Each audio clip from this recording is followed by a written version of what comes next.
Hi there, and welcome to this week's episode of the Tech Talk podcast. If you're new here, welcome. And if you're returning, I'm so glad you're back. I'm your host, Justina Aiken, and I'm a passionate educator and future educational technology specialist. In this episode, I'm joined by Jason Mehan, the Director of Technology and Curriculum Integration at Schuylerville Central School District. We will be sharing insight about the growing role that technology plays in K-12 education, as well as the importance of staying informed. Let's begin with a little introduction from Jason. I hope you enjoy. Sure. So I'm obviously Jason Mehan. I know of you because I know we've created accounts and we've talked to each other, but we haven't met officially. I'm the Director of Technology here. Technically, Director of Technology and Curriculum Integration is what my title is. I started that about 6 years ago. Coming out of the classroom. So when I was here at Schuylerville, I was teaching sixth grade math, and been teaching in general since 2001. I taught 6 years in Virginia and then came here in 2007 and have been here ever since. Like I said, teaching sixth grade the entire time until about 6 years ago when they asked me to do this role. So so here I am. Alrighty, so you've definitely had some different perspectives on education, especially being from or teaching in a different state and coming here and things like that kind of differs depending across what state you're in. Yeah. I guess I would kind of go on to ask you how you would define the importance or the influence of technology in education. Like, what would you say, or how would you say that technology influences education from your perspective? Well, it's an interesting topic now because it is so much ingrained in education. It was 2013 when we had kind of started everything here at Schuylerville, and it was supplemental. We had these technology devices that we were using to supplement what we were teaching in our classrooms, and since that time period, it seems to have really become like the center point of all education. For sure.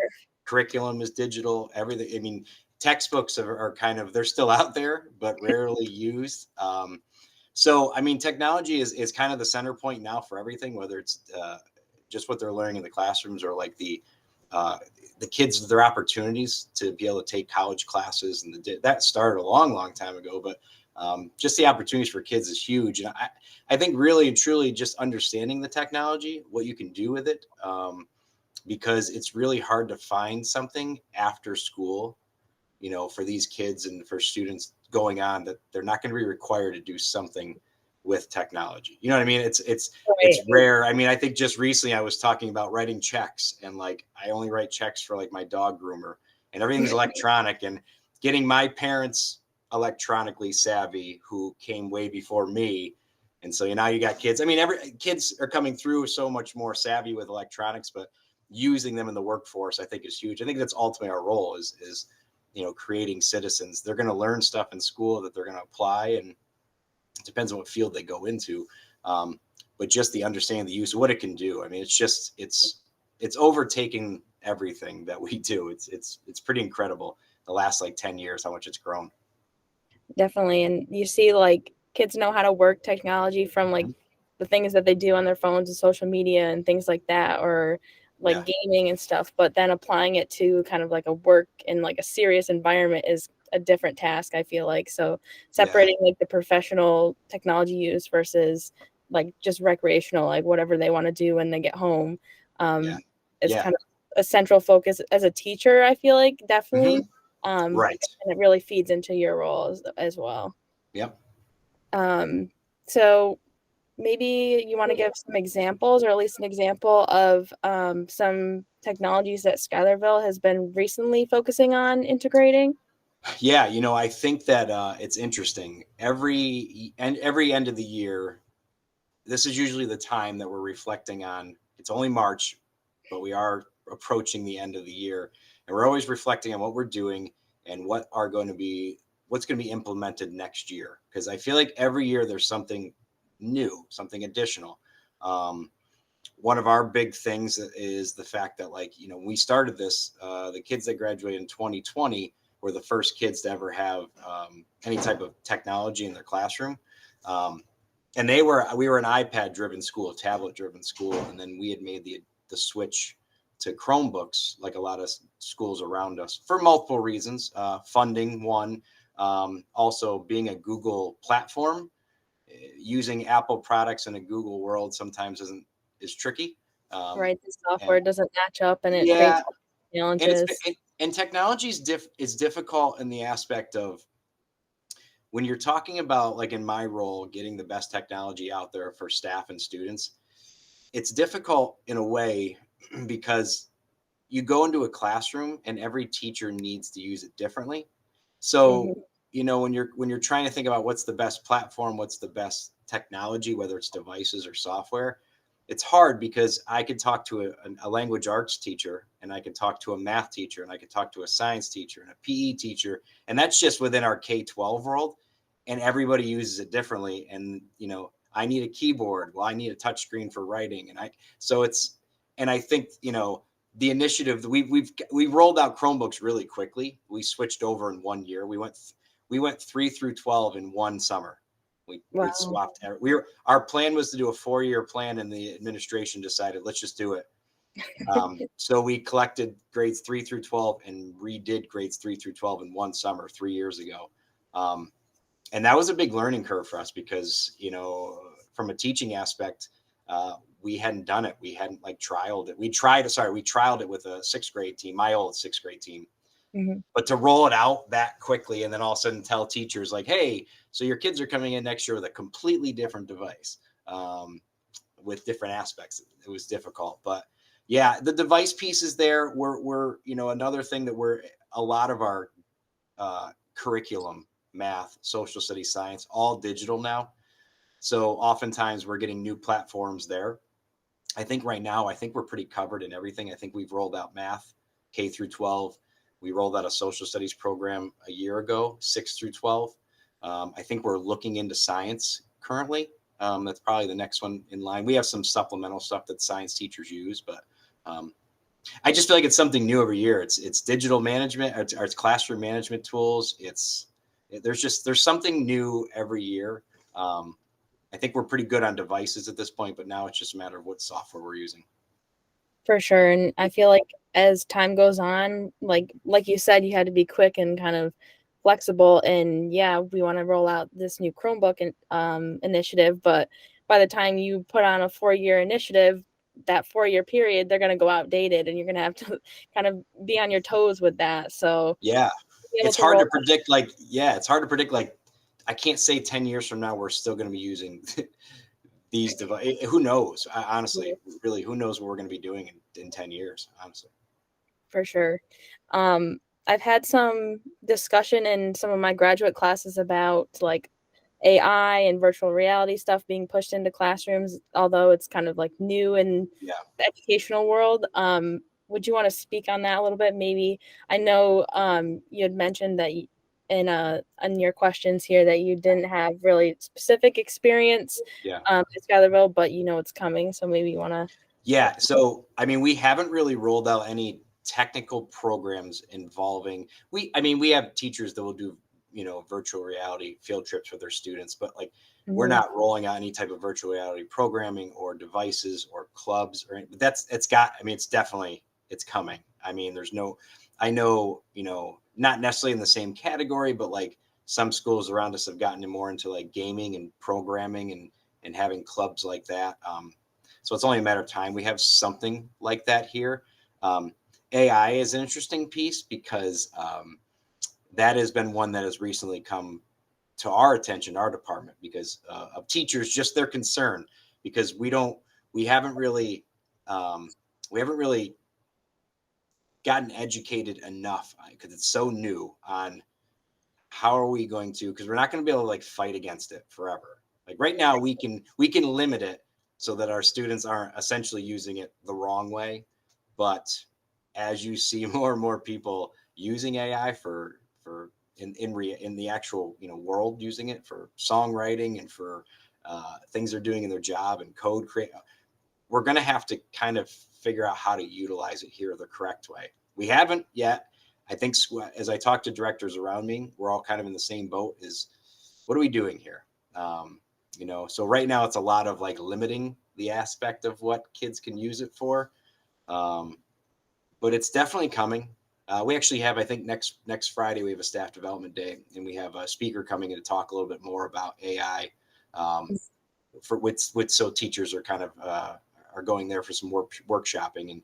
But again, both of those things, there's only so long you're going to be able to not roll with it. It's kind of like the years of I don't want to use technology in my classroom, and then 2020 COVID happened, and now everybody uses technology. And it's kind of everybody that was kind of dipping their toe in as far as teachers go and things like that. They full-fledged, they're just, everybody had to get on board. So it'll be the same thing. It'll be something similar. We just haven't done a lot programming yet here. Yeah, I feel like at this stage, it's really all about educating ourselves as educators so that we can properly use it and teach others how to properly use it. So I think that's kind of what phase we're in right now. Yep. I remember last spring, I was doing my student teaching, and it was when ChatGPT was like just coming out and students were exploring with it, and it was a big buzzword, and I was like scared for myself. I was like, oh my God, I have to figure this out for myself so I know like what my students are doing and how they're going to use it. And I feel like that process is still like continuing now, and as we learn more about it, and they keep adding new versions of it. So it's incredible. I haven't done it. I started to do a little bit of dabbling myself, just kind of like how it all works, and try to brainstorm like how can we use it properly. But it's scary. I mean, if I was still in the classroom, it's a balance of what are we doing with this, and how are we going to manage this. But I guess I look at it similar, not to get too far off the topic. I remember even teaching, thinking to myself, and I would have candid conversations with students about, if you didn't understand how to add fractions, you can probably YouTube it, because that's kind of the world we're in, where like, when you're home, and like, I need to fix my door, or I need to change my oil. To feel the ability to find information is just incredible. So it's going to be something we're going to have to kind of evolve with as it comes. For sure. Yep. I guess kind of moving on to some newer initiatives that you guys are starting to roll out.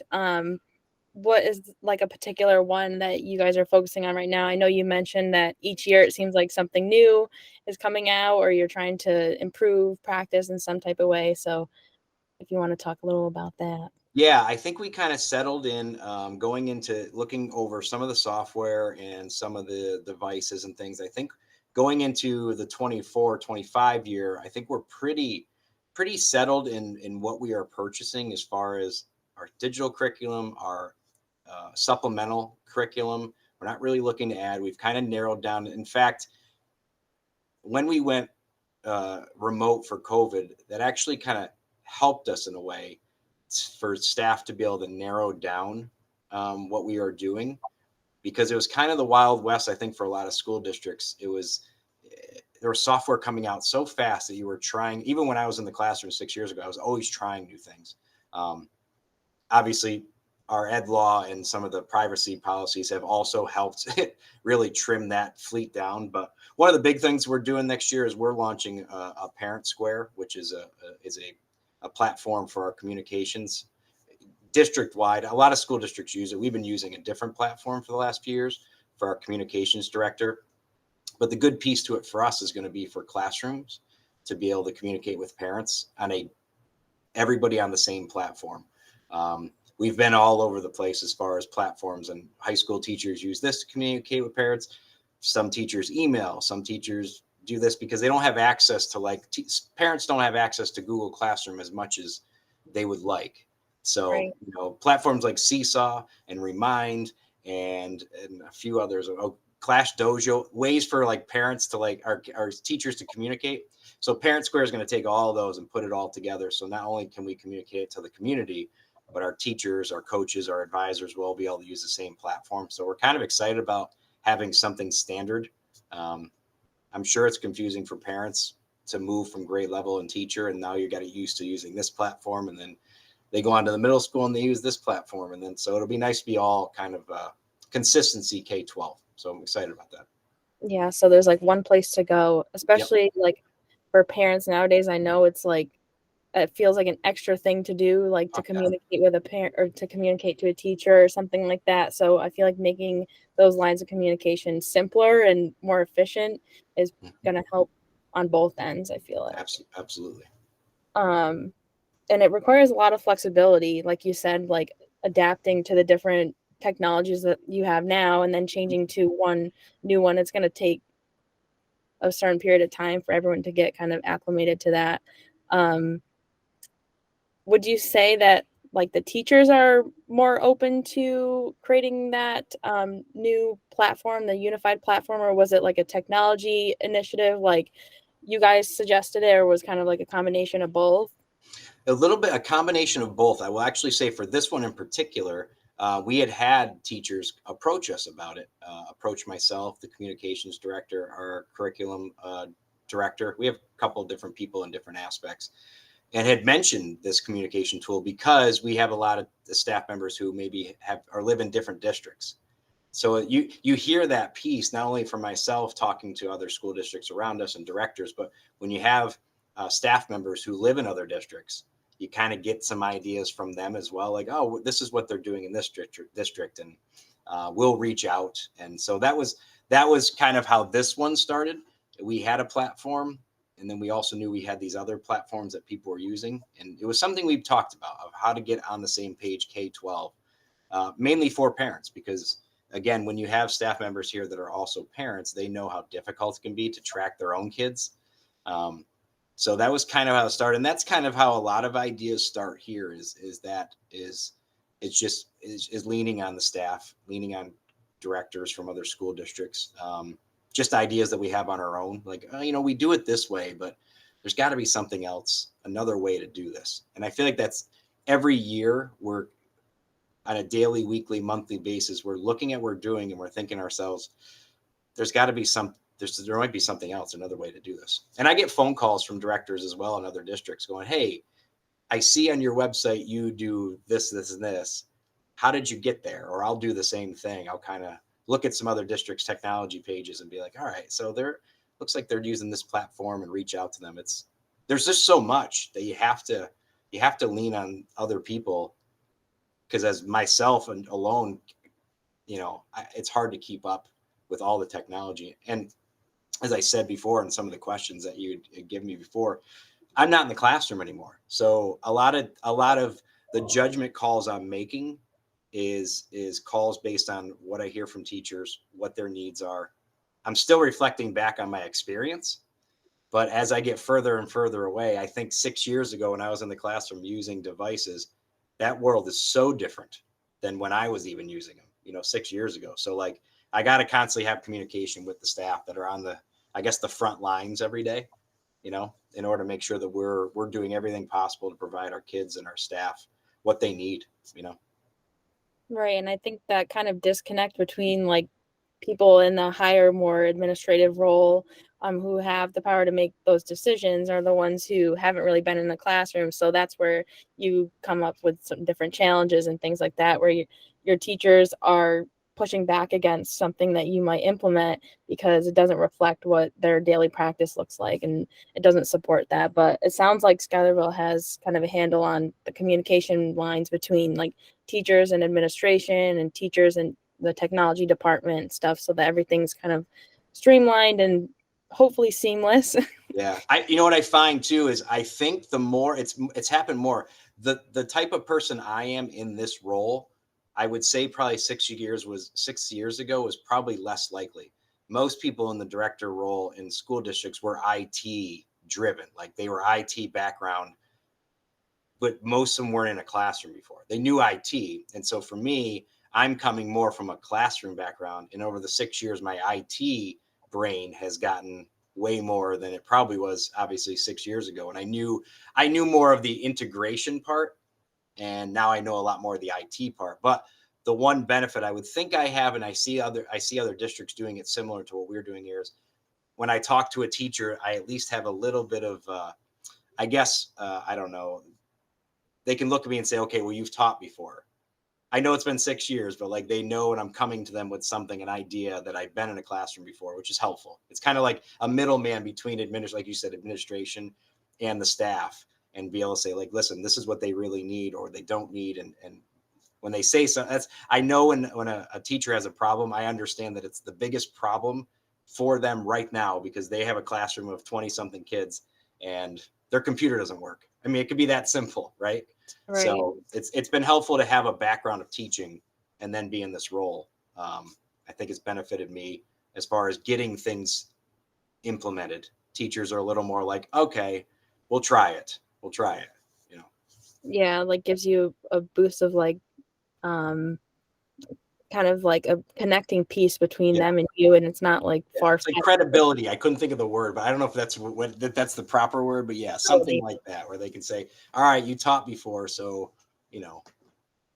Yeah, so that feeds right into my next question, which was about like teachers, whether they are pushing back against technology being implemented or if they're kind of on board with it. So I feel like your role kind of eases that stress that comes with here's something new that you have to try in your classroom, or vice versa, where the teachers are saying that they're struggling with something and they need to contact you. Would you say that there are teachers that push back against some of the things you do, even though you're like that critical piece in between that's trying to communicate and make it like the tech savvy terms in their language and make it so that they feel more comfortable using it? Yeah, I mean, to say that nobody has ever pushed back would be a false statement. And like I said, within this school district, every classroom is kind of its own pocket, its own state or its own island, I guess, because you walk into a classroom and how they do things is different than their neighbor. So you got to keep that in mind when you're talking to everybody when it comes to pushback. I would say that there's a lot less, again, since the world went remote. Things have changed. There was years leading up to 2020 in which you'd say, hey, here's a really cool tool you could use in your classroom. And teachers would be like, oh, yeah, maybe I'll try it. And then, you had some teachers that would be like full fledged. You had some teachers that were comfortable because they've been teaching a lot longer. And now I think that since then, they saw the ability of, or I guess, what technology can do for them in the classroom. So I would say since 2020, there's a lot less pushback. But on the same terms, I will say that people are trying to find themselves again. They're trying to figure out, again, how do I use technology in my classroom, but not everything that I do. It's almost like they're trying to come back a little bit from full-fledged technology to, okay, I'm in a classroom with kids. How am I connecting with them and using technology? But the pushback has been a lot less since then. But I will give them credit. As much as anytime there's any type of pushback, it's constantly changing, and there's so much we're implementing, and sometimes it's not perfect. Again, part of the questions I think is how it gets implemented, and it's not always perfect how it gets rolled out. So I will give them credit, from teachers that have been teaching for 30 years to teachers who have been teaching for 4 years. In general, they're all receptive to giving it a shot, and they kind of get on board. So I'll give them that credit for sure. Yeah, and I feel like as technology finds its way even more and more into education, like you have to be kind of open to trying something out. And I've definitely seen teachers where they're trying to kind of regress, I guess, and saying that they don't want their whole classroom to be kids on Chromebooks, and they're on this Chromebook as well, and there's no really interaction. So it takes away that personal piece. So they're really trying to like dial that back. We've all been in classrooms, right? We've all been students before, and we can always think of the teachers we had and how they did their classroom. And obviously when I was going through school, there was a lot less technology, but I could remember specifically how teachers ran their classrooms, and it's still the same, right? They're all different and how they're going to do it and how they're going to use it. And you'll have one teacher that's all technology, and you'll have one teacher that's like, but in general, they are much better at like using it, I would say, in some regards, whatever fits how they want to run their classroom and instruct their kids. It's a lot of variation depending on the subject and what you want the kids to accomplish and things like that. So my next question was related to like privacy and security, and things like that. So how does Schuylerville particularly kind of safeguard that Yeah. data and stuff like that? Well, I can tell you that that has probably been our biggest thing over the last 2.5 to 3 years by far. Uh, with the ed law coming out in New York State and privacy policies and making sure that companies are agreeing to your again, I was saying, 6 years ago was the Wild West. You'd sign up for anything. Your kids would log on. As adults, we do the same thing. We would go onto a website and sign up for this cooking recipe and put your Google account, sign up with your email just willy-nilly. And getting that point across to teachers was, listen, you're asking kids to do this. We don't know where this is going. And I go, think about all the times where you're sitting there and all of a sudden you're getting advertisements because you were searching something. You know what I mean? It's all connected. And I go, you can't force kids, kids' privacy and everything that relates back to their personal information because you want to use a math site. We have to be aware of that stuff. So that's been a big thing over the last 2.5 years. We've gotten really good at getting down teachers understanding that here's the resource. They know where to go to check out whether or not a piece of software is vetted and a piece of software is ed law compliant and has an agreement. Now we fall under BOCES, the WSHW-BOCES data privacy officer, their contract. So we can go out on our own and get a signed agreement because we have our own privacy policy.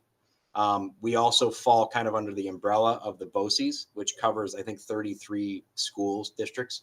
Mm-hmm. So, which is helpful because it's hard as an individual district to go to a big company and say, hey, can you sign ours? Because think about all the schools that are trying to get one company to sign their policy. Right. So a lot of schools will, or a lot of companies now will sign off on BOCES, which covers us.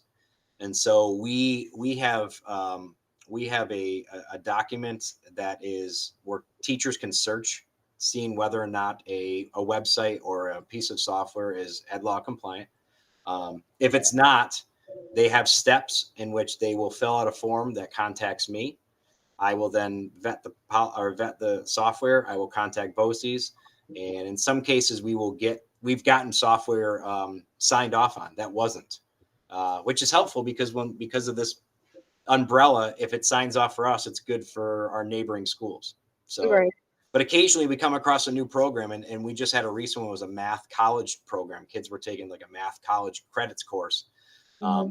But because they had to sign up with an account and they had to use their personal account or their school account, anything, as soon as we're signing up and we're putting in first names or any PII, the teachers know now they have to stop right there, and we have to check and go through the channels of that. We're not in a world in which we block everything that's not on this list, mm-hmm. but we've trained our staff and we've had communications with our staff that you have to check with us. If it's not on the list, you got to check with us. And it's taken some time. We had some leeway from basically the state to be able to say it's going to take time for teachers to understand this. But over the course of the last 2 or 3 years, we've said the terms ed law compliant, ed law compliant, ed law compliant enough, and just showed them specifically why we're doing this. And again, going back to the software being narrowed down to COVID, we're kind of, instead of everything, we're kind of using a structured number of software throughout the district, some in different buildings, but it's gotten better. But it's been our biggest challenge, especially in my role, is to kind of keep explaining we can't do this anymore. We have to be aware of kids' privacy and their personal information. And it's as an adult, you can make that decision, but as a kid that's under 18, that's not their choice. They can't be forced into signing up for some software because you want them to. It's right. hard. It's hard. They're even, at least in my program I went to Siena College. Mm-hmm. They're teaching about ed law 2D and stuff like that in our program. Yeah. I don't know if that's the case at neighboring colleges and universities, but I feel like at least exposing that to new teachers, being kind of that front line to communicate that as well, would help push that forward, and making sure that more like experienced teachers are on board with that as well. Yeah, I think that's coming. I think that's going to be part of the education when you go to school for teaching. I think it's just because now it is. And even in the 2 or 3 years, what a difference in the amount of companies who have like signed off. Like in the beginning, it was really hard. Like we had a lot of software that we used that companies were like, we don't want to agree to your policy because then we're liable for what your policy says. And then they started to realize that, everybody's going to need to do this and you're going to stop using their company. So, but also on a side note, a lot of the free software that we used to get, you now have to pay for it. So, so that's kind of changed too, but it's fine. That's something you have to account for. There's a lot less free software out there. For sure. So being able to communicate those things like privacy stuff to teachers is one thing, but I feel like communicating that to parents and making sure that they're aware, like I know there's definitely parents out there that are like, I don't want my kids on this certain thing because it's going to take their information or things like that.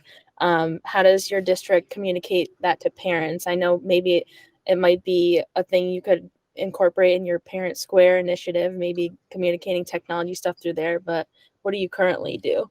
Yeah, usually I think that'll be a big initiative for us specifically.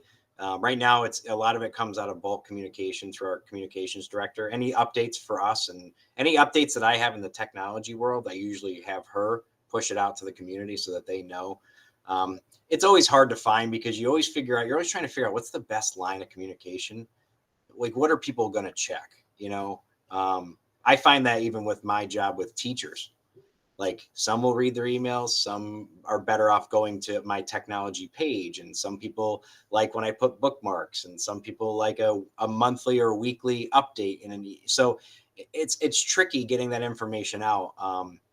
But yeah, we try to make them aware of what are the channels if that they do have an issue. And again, that's part of our role too, is to make sure that our teachers are using the proper tools and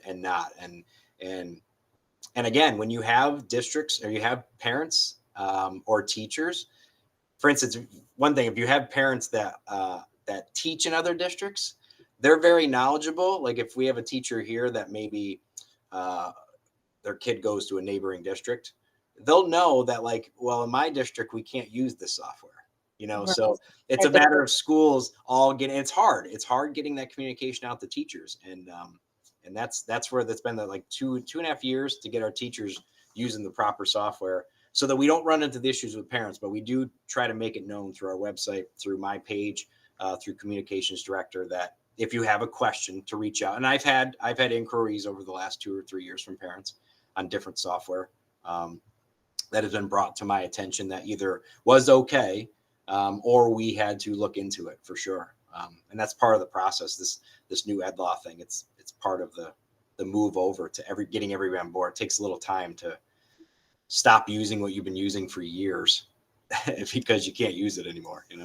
Yeah, and being able to keep the communication open between the different moving pieces is really, I feel like a strong element to have. Yeah. Let's see.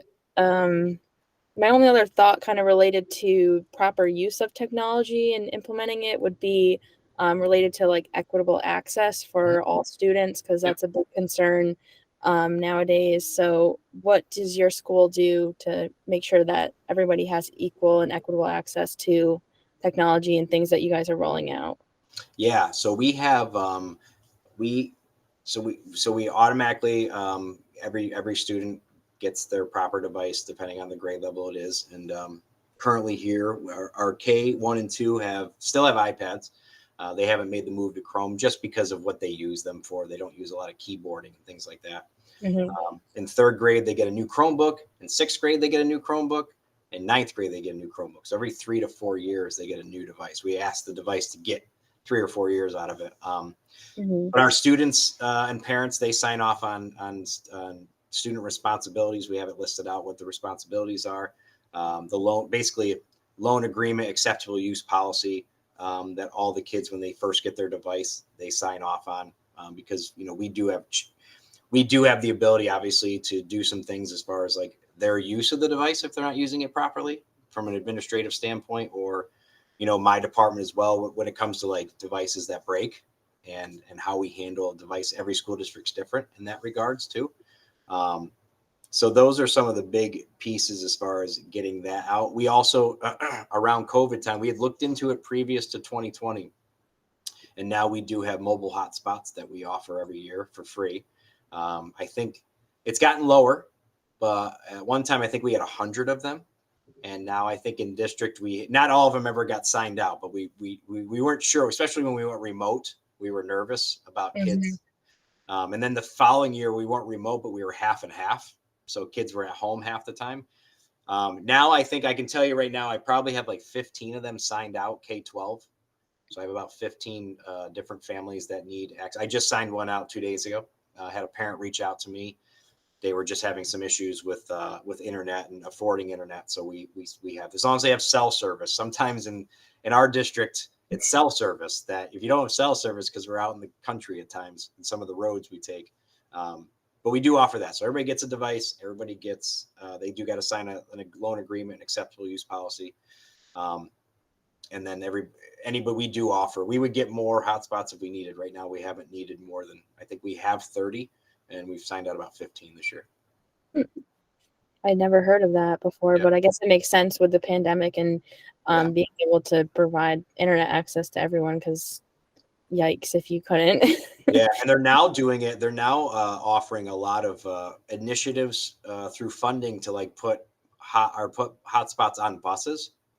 Really? So to make your buses have Wi-Fi. We haven't gone that route yet. I'm not sure how many districts have or if anybody has, but we definitely get those communications too. Kids on the bus do try to do homework, or even kids like if they're I don't know, like in a club or off to a sporting event and you're riding home the bus late at night and you're trying to get your homework done. So those are definitely things coming. But yeah, that started around COVID. We'd always looked into signing them out for like the weekends, but again, something that I didn't think as much about 6 years ago. My kids leaving my classroom to try to do homework and whether or not they had great access. So maybe how much of that was a cause to issues with them not getting work done, Right. So, yeah. It's kind of fascinating thinking like, okay, 6 years ago, like you mentioned, you wouldn't even have to think about, can my kids take their work home with them, things like that. I kind of wonder if that has to do, like maybe that has some kind of link between like the amount of homework that teachers do give and things like that. I'm not sure. That just makes me think about that. It's true. It's interesting too, just when you say that, like only 6 years ago, things have changed so much, but like there's often times that I will see ex-students that are now in college or just out of college or whatever. And depending on when you went to school, like you're part of the old guard where I'll see people that just graduated from college, kids that I taught, and they never had a device all through high school. I don't know where you are, what you had when you were going through high school, like, but even just like some people miss the boat that are only like 5 years out of high school. They didn't have one all the way through. And I think at one point we had a senior class that didn't have a device and everybody else in the district had one. Wow. They had missed it, like where it started. So it's crazy. Where I went, we all had Chromebooks in the 9th grade. Nowadays, like they get them in kindergarten and 1st grade and whatever. But I remember when we used to have to reserve the computer card from the library, stuff like that. Yeah. Oh yeah. We don't even have computer labs anymore. We have no computer labs. Wow. We have a technology room where they go to use for digital technology for their classes for high school, like shop tech. But all the kids, when they go to computer classes, they bring their Chromebook. So it's not like a change or like an excitement where I remember I used to be like, oh my gosh, it's computer day. Yes. Go in and like fool around or whatever. But it's like it's have them. At the elementary school, it's not even part of the rotation anymore. It's not even like you would always be one. You go to library, you go to computer lab, you go to at the elementary school, it's not even part of the rotation anymore. It's crazy. Yeah, that's wild. Yeah. I guess kind of the final wrapping up piece I had was related to like staying informed, because we've been saying how it's going to keep changing and you have to keep adapting. How would you say that you or other people in your district kind of stay informed about educational technologies or the upcoming trends? Yeah, I would say again, I think I talked a little bit about it earlier, but like leaning on everybody here in their different roles is huge. I work very closely with our curriculum specialist, and she is kind of like, I'm the person who gets the technology and gets it like rostered and gets it budgeted and knows some things about it, but she works with teachers on how to use the new program. Like when we get a new social studies textbook, because my job is more than just educational technology, it's cameras and student devices and anything that's technology in the building. She's kind of more, I lean on her when it comes to like, okay, so there's a new science digital curriculum coming out. We're looking into implementing this. She meets with the teachers. They start going over whether or not they like it. Then it comes to me as far as like, what are they going to need in order to implement this in their classroom? And so I definitely lean on them. Like I said, I definitely lean on the staff themselves. And it can come from just them learning things or hearing things from teachers they know, or what their kids are using in different districts. And I have a core group of professional, like for directors that I reach out to quite often. A lot of them around here that I've kind of built relationships with, and just checking, like, what we meet up often and just kind of chat about what's going on in your school, what's going on in my school. I got a call from a director in Stillwater, which is just down the road from here. Just randomly out of the blue, just asking me, hey, I saw this on your website, like I said, and just interested in implementing that in our schools. How did it go for you? How did it start? So you just got to lean on everybody, because it's so hard. Again, with my experience, even though I feel in my role, I'm responsible for not only the technology we use through the buildings from a security standpoint, but what we're using in the classroom. But the evolving classroom, I'm not there every day. So a lot of times I have to kind of take some word from the teachers, do my own research. And really my job is to hear the masses and essentially, say, here's what I'm hearing. This is what the software is. Let me get familiar with it and say, okay, you know what? This would be good. Let's implement this. And then the key is implementing it. Because, you can buy software, and I've done it before. I have experience where I loved a software and we used it, and then just over time, people stopped using it, and just the budget didn't count for it. And I always tell teachers, I'm like, I'm willing to buy anything. I'm willing to go to administration to get you anything you guys need, but we got to use it, or otherwise we got to reallocate that money somewhere else for something else. So you just got to lean on everybody. It's so hard because every year there's something slightly different we're doing. Not all the time, but like just about every year there's something different than we did last year. Could be just something minor, could be just a new curriculum or a parent square, something new, but every year there's something. I mean, we have new copiers going in next year, so that's just I got to teach staff how to use all new copiers. They've been using the same ones for 5 years. So that has nothing to do with education, but like there's always something going on, Yeah, definitely. And being that there's like so many different platforms and stuff like that keep emerging, kind of leaning on others to trial it and be like, oh, what did you think of that? Like, so that you can dial down the options and the choices that would fit in your school district would be the ideal thing to do. Absolutely. I guess kind of wrapping up, I would ask you for one piece of advice that you would give either myself or someone else who's going into your role or who has a similar role as you, related to our discussion, like educational technology or their role and things like that. I think one, build solid relationships with people you work with and you trust, as far as getting advice or getting some information that you need to do this particular role in general. Even teaching, I would say the same thing in teaching. When you're getting into it, just lean on people, good educators, great educators out there.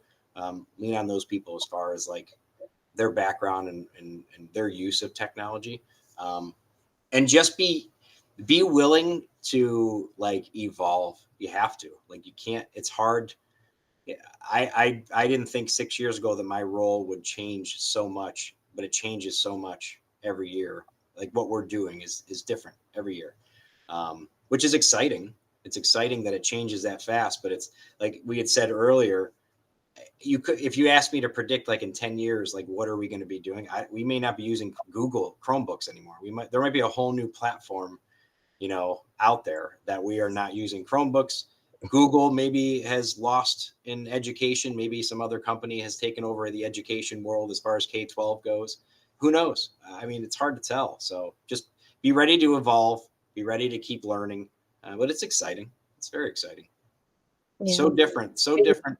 Every group of kids that graduate, they're going to look back 4 years and be like, I can't believe they're doing that in high school now. It's crazy. Yeah, even myself being a substitute teacher and going back after graduating my undergrad, and I'm like, wow, this is what it's like. Like, I go back to my home district and I'm like, so much has changed, and it's kind of crazy to see that. Yeah. This our community, our talk and just talking about all this had led me to, I don't have a lot of things, but I think it led me to, I have a thesis paper from when I was a senior in 1997 in high school, and I wrote it on education, the effects of technology and education.